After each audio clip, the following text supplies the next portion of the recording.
Magandang hapon mga kaluto, nandito po ako ngayon sa Nueva Ecija sa lugar ng aking asawa. Ang aking lulutuin ngayon ay dinakdakan. Kukuha tayo sa ulo ng baboy o tinatawag na maskara. Shoutout pala kay paring Dustin Santos ng MB Songa Crystal at ang kasama niyang chief cook na si Rafael Villa, si chief cook Marlon Ferrer ng Songa Hawk. At yan po mga kaluto, may onting picture-picturan sa labas mga kaluto. At habang hinihintay namin ang ulo ng baboy ay yan, nagpicture-picturan muna. Yan po, dumating na po yung ulo ng baboy na siyang gagawin kong dinakdakan. Pinakulo ko po muna ito bago ko in-slice yung aking gagawin na dinakdakan mga kaluto. Yan na po mga kaluto, tapos na po siya. Yan po yung mga na-slice ko. Kumuha din po ako ng maskara, ng laman at yung dalawang tenga.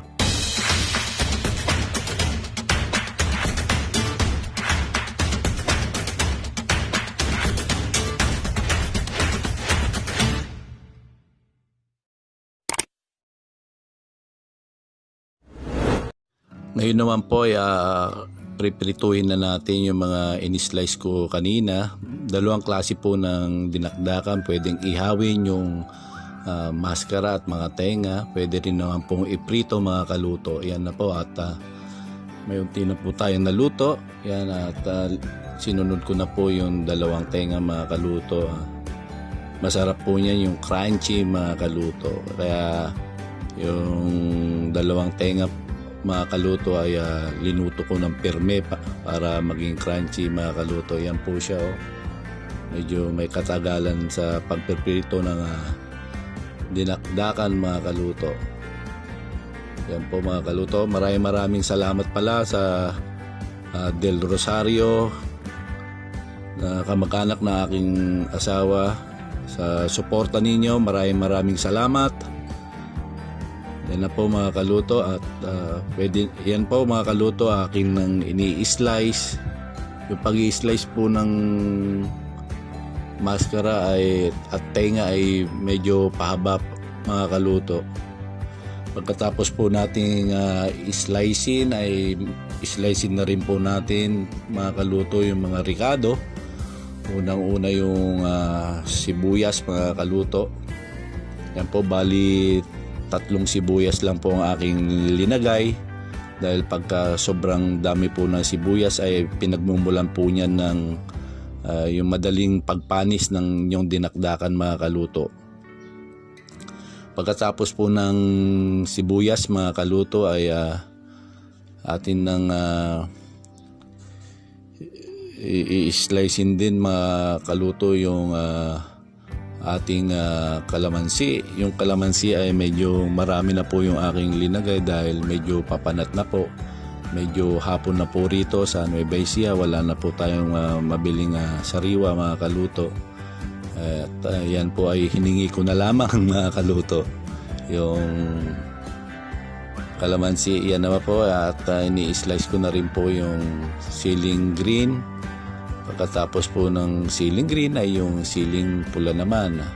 Yung siling pula ay ating tatansyahin lang yung paglagay dahil medyo may kaanghangan. Pero pagka gusto nyo po ng manghang, pwede rin po ninyong dagdagan mga kaluto. Yan po mga kaluto, akin lang ini-slice ang siling pula. Pagkatapos po nito ay ilalagay ko na po yung calamansi juice at pagkatapos ay haluin po natin para kumalat po yung calamansi doon sa ating gagawing dinakdakan mga kaluto. Mga kaluto, wag po natin kalimutan Wong's TV, mag-like, mag-comment at mag-subscribe. Maraming salamat po. Ngayon naman po ilalagay na natin yung onting utak at mamaya po ay idadagdagan po natin siya ng mayonnaise mga kaluto. Yan po, lagyan po din natin ng onting paminta mga kaluto para dagdag anghang din po ito. Sa akin kasi mas masarap pagka mayroong paminta. lagyan na natin ng karikit na asin, yung katamtaman lang mga kaluto, at pagkakulang pa di pwede nyo naman dagdagan mga kaluto. Yan, halu-haluin mga kaluto, at para kumalat yung asin sa ating gagawing dinakdakan.